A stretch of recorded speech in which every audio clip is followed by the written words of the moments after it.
guys are, we're ready to go. I'm going to bring the next guy up. I lost the sheet, but it's all right. I'm a professional. I remember his name. Is it? This guy over here? Yeah. This is my card. He's like a magician over there. Okay, no, this is great. I haven't had the pleasure to see him before, but he has apparently this is going to be great. You guys are in for a real treat. I'm never hosting ever again. Guys, please welcome to the stage, friend to some of you, future friend to the rest of you. Yay! Here he comes, Ash Zada.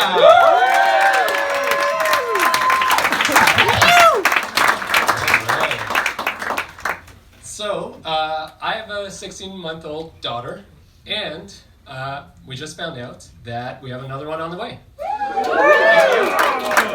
some of my friends are just finding that out now for the first time. We're not that close, obviously. So, I'm not really worried about having another baby. Even the first one, I wasn't really worried. They're not that hard. Really, they're not. You read a book or two and you know like 90% of what to do. The other 10%, that's the fun part. You only learn after you have a baby. Like with my parents, I didn't know what they would think of my parenting style. I had a hunch. They're from Iran. I thought they would think I'm being way too soft on the baby. Like, why don't you tie her up at night? I'm not even exaggerating. My mom is a Kurd from Iran. If you recognize the word Kurd, it's because those are the people fighting ISIS right now. And I remember one time my wife cut her foot on a piece of glass, and my mom whipped out her lighter and she's like, "Here, I'll burn the wound closed." And it's like, it's not really a war zone. We're like 5 minutes from the civic. And you've been here for 20 years. You cut it out. But she shocked me. She's so soft. She is so soft with the baby. The baby was born in July. We brought her home, and it's like 35 degrees on. And she's like, "You got to put a hat on the baby. She'll get cold." What do you mean cold? We didn't even have the air conditioner on. We're sitting there dripping sweat. And I've learned now, in Iran, there's two things that can kill you. Cold weather and the Americans.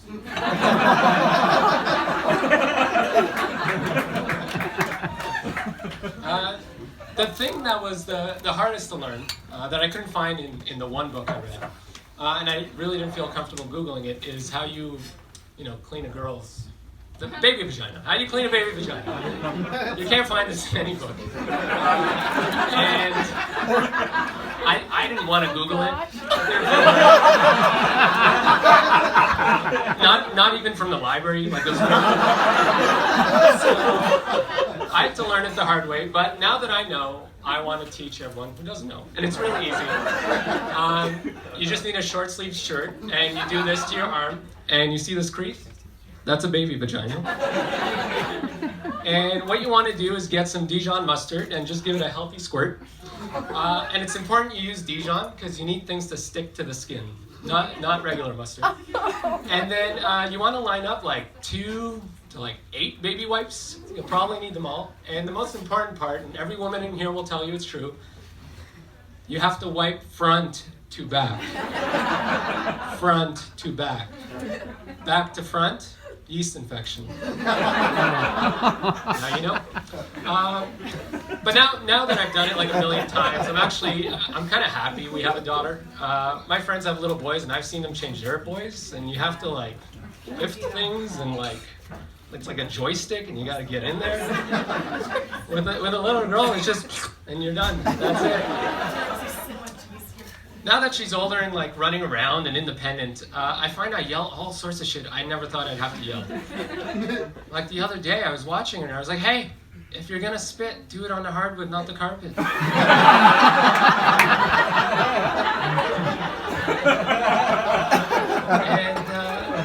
another one was, it's like, "What? Stop touching your eyeball."